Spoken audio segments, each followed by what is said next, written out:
আসসালামু আলাইকুম রহমতুল্লাহি ওয়া বারাকাতুহু।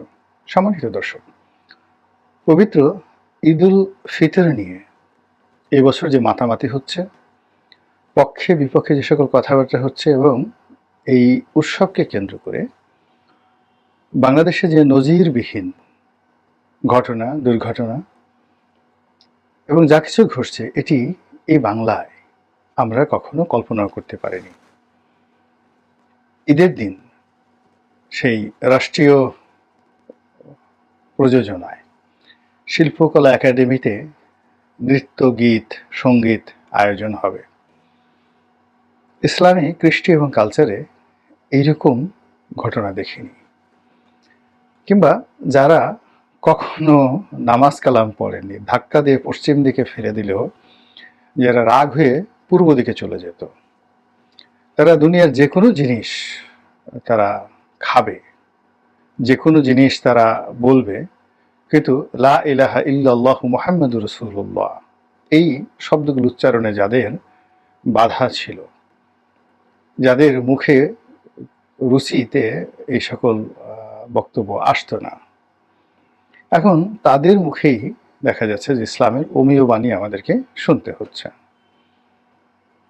নামাজ না পড়েও সামনের কাতারের মুসল্লি, আল্লাহ তাতে বিশ্বাস না করেও ঈদের অনুষ্ঠানের মেহমানে আজিম, সারা বছর রোজা রেখেছে কিনা, তারপরে শেষে অজু করেছে কিনা, পায়খানা পেশাব করে অজু করেছে কিনা, পানি নিয়েছে কিনা, এই সমস্ত যে কৃষ্টি এবং কালচার রয়েছে মুসলমানদের মধ্যে, তো সেই সকল কৃষ্টি এবং কালচার থেকে আমরা যাদেরকে খারিজ করে দিয়েছি, যেগুলো বাতিল, এরা আমাদের দলের না, এখন তাদের নেতৃত্বে অনেক কিছু হচ্ছে, নাটক, গান, বাজনা, সিনেমা, মানে অনেক কিছু হচ্ছে। তো এসব মিলিয়ে ঈদ, এবার যে ঈদুল ফিতর 2025 পুরো ঢাকা শহরকে রীতিমতো তোলপাড় করে দিয়েছে। বড় বড় মানুষ ঠাট্টা করার চেষ্টা করছে, এরকম ঠাট্টা আমরা কখনো দেখিনি। আওয়ামী লীগ নেই, কি ভালো একটা ঈদ হলো। আওয়ামী লীগের যন্ত্রণায় কি আমরা কখন ঈদ করতে পারতাম? আওয়ামী লীগ থাকলে চাঁদা দিতে হতো, এই বছর কোনো চাঁদা দিতে হয়নি। ছাত্রলীগের দাপট থাকতো এবং পাঞ্জাবির দোকানগুলো সব ছাত্রলীগ, যুবলীগে ভরপুর থাকতো। যুব মহিলা লীগের যে সকল মেয়েরা ছিল, তারা যেভাবে হাত ঝুলিয়ে, গাল ঝুলিয়ে শাড়ির দোকানগুলোতে দাপট দেখাতো, ওই দৃশ্য তো আমরা এবার দেখিনি। এবার যারা ঈদ করেছেন তারা সবাই একেবারে রীতিমতো সারা বছর রোজা রেখেছেন, নামাজ পড়েছেন, তসবিহ করেছেন, তাহলিল করেছেন, কোরআন তেলাওয়াত করেছেন, একেবারে জিন্দা ওলি। তো সেই জিন্দা ওলিরা আওয়ামী লীগের মতো দলের খপ্পর থেকে বেঁচে এই বছর একটি রীতিমতো বিস্ময়কর ঈদ উদযাপন করেছে। এরকম প্রচারণা এক পক্ষ করার চেষ্টা করছে। দ্বিতীয়ত, আওয়ামী লীগের যে দলগত হিসেবে আওয়ামী লীগকে যারা ফ্যাসিস্ট ফ্যাসিস্ট ফ্যাসিস্ট বলে গালাগাল দিতেন, তো তারা এই দলের সবাইকে যেভাবে শত্রু মনে করেন এবং এই শত্রুদেরকে যদি আবার এক পাত্র রেখে ওজন করেন, এই সকল বাংলাদেশের আওয়ামী লীগের শত্রুদের চাইতেও আওয়ামী বিরোধী শক্তির নিকট শেখ হাসিনার উপস্থিতি, তার নাম, তার কথা, তার বার্তা সবকিছু আরো বেশি অসহনীয়। প্রতি বছর ঈদ উপলক্ষে শেখ হাসিনার বাণী থাকে, ঈদ উপলক্ষে শেখ হাসিনার প্রশংসা থাকে, তার কর্মকাণ্ড থাকে। ঈদের দিন তিনি ঘটা করে অনেকগুলো কর্মকাণ্ড করেন। পুরো রমজান মাস জুড়ে একটার পর একটা ইফতার দেন, এতিমদেরকে তিনি দাওয়াত করেন, তারপরে শেষে সেই এতিমদের জন্য তিনি রান্না করে নিজের হাতে এতিমদেরকে খাইয়ে দেন। তো এটা অনেক লোকের ভালো লাগতো না, যে এটা কি ধরনের ন্যাকামি। একটা প্রধানমন্ত্রী, তার সাথে খাতির থাকবে আরেকটা দেশের প্রধানমন্ত্রীর, একটা রাষ্ট্রপতি, তার সাথে খাতির থাকবে আরেকটা রাষ্ট্রপতির। কি সব এরা ফকির মিসকিন নিয়ে লাফালাফি করে সারাদিন, আর মিসকিনদেরকে, ফকিরদেরকে, এতিমদেরকে খাইয়ে দিতে হবে কেন? এ ন্যাকামি। তো শেখ হাসিনা এই যে ন্যাকামিগুলো করতেন, এই ন্যাকামিগুলো এবার আমরা দেখিনি। ডক্টর মোহাম্মদ ইউনূস তিনি এতিমদের সম্মানে কোনো ইফতারের আয়োজন করেছেন, কোনো এতিমকে তিনি জড়িয়ে ধরেছেন, তারপরে তাকে চুম্বন দিয়েছেন। অবশ্য তিনি চুম্বন দেন নাই, কিন্তু জামাতের আমির অবশ্য অনেক এতিমদেরকে তিনি চুম্বন করেছেন। এটা নিয়ে অবশ্য ভিন্ন কথাবার্তা হচ্ছে।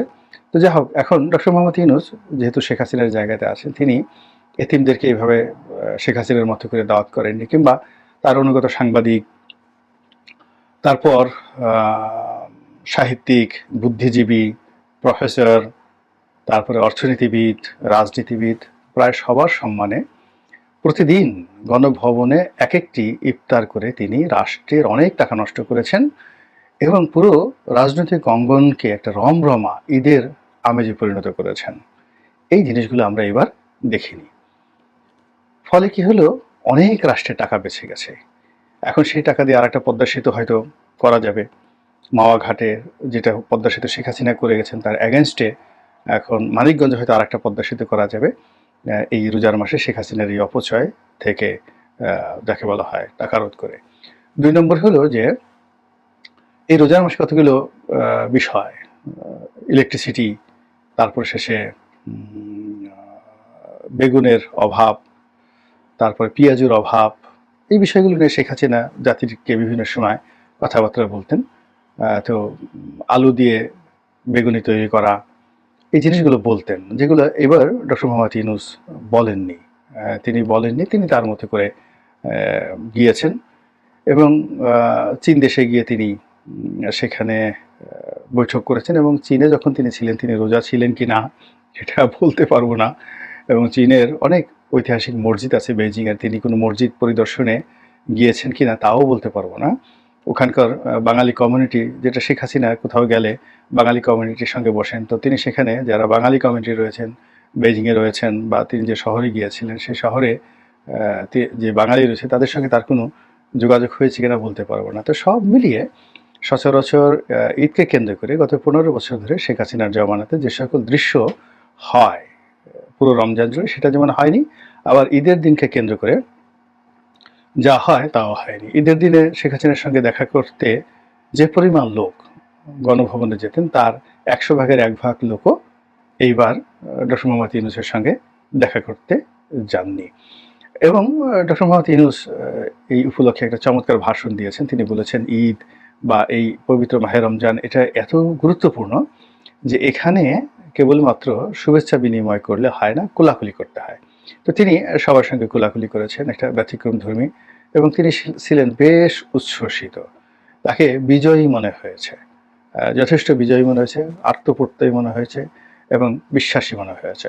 ফলে ইউনূসের যারা ভক্ত, শুভানুধ্যায়ী, অনুরক্ত, তাদের বক্তব্য হলো যে শেখ হাসিনার অনুপস্থিতিতে একটা বিস্ময়কর ঈদ বাঙালি জাতি এবছর পালন করেছে এবং আওয়ামী লীগের অনুপস্থিতিতে একটি মানে উপদ্রবহীন, যেখানে কোনো উৎপাত ছিল না, পুরো রোজার মাস মার্কেটিং, তারপরে শেষে কেনাকাটা, দ্রব্যমূল্য সব মিলিয়ে একটা অসাধারণ একটা সময় পার করছে বাঙালি জাতি। এবং এই কারণে এই পবিত্র মাহে রমজান মাসে ডক্টর মোহাম্মদ ইউনূসের যারা শুভানুধ্যায়ী তারা আশা করছেন যে যেহেতু তিনি একটি ভালো ঈদ উপহার দিয়েছেন, এই ঈদের মাসে গিয়ে তিনি ইফতার করেছেন হতভাগ্য রোহিঙ্গাদের সঙ্গে, তারপর এই সময়টিতে তিনি অনেক বিদেশি মেহমানদেরকে বাংলাদেশে এনেছেন, জাতিসংঘের মহাসচিব সহ তিনিও বিদেশে গেছেন এই রোজা রেখে অনেক কষ্ট করে। তো কাজেই তার জন্য তো বেহেশতের টিকিট আল্লাহ জানে কোন অবস্থায় রয়েছেন। সেটা না হলেও জনগণের দোয়া করা তার জন্য একেবারে ফরজে আইন, অর্থাৎ আমাদেরকে দোয়া করতেই হবে। আর তার সঙ্গে সঙ্গে এরকম একটা ভালো মানুষকে আমরা পেয়েছি যিনি কিনা এই ক্ষমতার চেয়ারে বসার সঙ্গে সঙ্গে বাংলাদেশকে নিয়ে চিন্তা করছেন এবং নির্ঘুম দিন যাপন করছেন এবং বাংলাদেশকে একটা ইউনিক শাসন ব্যবস্থা উপহার দিয়েছেন, ইউনিক দ্রব্যমূল্য নিয়ন্ত্রিত একটি পরিবেশ পরিস্থিতি তিনি বাংলাদেশকে উপহার দিয়েছেন। তো কাজেই এই মানুষটিকে রাখতে হবে, ক্ষমতায় রাখতে হবে। এবং ঈদের দিনে সবাই দোয়া করেছেন যেন যারা মানে সবাই বলতে ওনার আপনজন, যে ডক্টর মোহাম্মদ ইউনূস যেন অন্তত আরও 5টি বছর থাকতে পারেন প্রধানমন্ত্রী হিসাবে। তো সেই দিক থেকে যদি আপনি বিচার করেন, বিশ্লেষণ করেন, তবে এবারের যে শেখ হাসিনাবিহীন রাজনীতি, আওয়ামী লীগবিহীন ঈদ, এটি একটা নতুন মেরুকরণ বাংলাদেশে যুক্ত হয়েছে। এখন এই যে যুক্তি, মানে সংযুক্তি বা যুক্তি, ঈদের চলন বলন, কথাবার্তা, আচার আচরণ সব কিছুতে। এবং বানানও পরিবর্তন হয়েছে কিনা বলতে পারবো না। শেখ হাসিনা ঈদের বানানটা দীর্ঘইর পরিবর্তে রস্যই করে দিয়েছিলেন বাংলা একাডেমির মাধ্যমে। এইবার ঈদে কি রস্যই হয়েছে না দীর্ঘই হয়েছে, এটা আবার খালিদ মহিউদ্দিন যিনি প্রখ্যাত সাংবাদিক, তিনি আবার প্রশ্ন করেছেন। আমি তার ভিডিওটা দেখার সুযোগ হয়নি এবং আমি নিজেও সরকারি কোনো দাওয়াত কার্ডে রস্যই না দীর্ঘই এটা লক্ষ্য করিনি। তো এরকম অনেক পরিবর্তন, বিশাল পরিবর্তন, মানে অনেকটা চন্দ্রগমনের মতো পরিবর্তন। তো এই পরিবর্তন কিভাবে আগামীতে কাজ করে, কিভাবে থাকে, সেটাই এখন দেখার বিষয়। আল্লাহ আমাদের সবাইকে হেদায়েত দান করুন এবং হেফাজত করুন। আসসালামু আলাইকুম ওয়া রাহমাতুল্লাহি ওয়া বারাকাতুহু।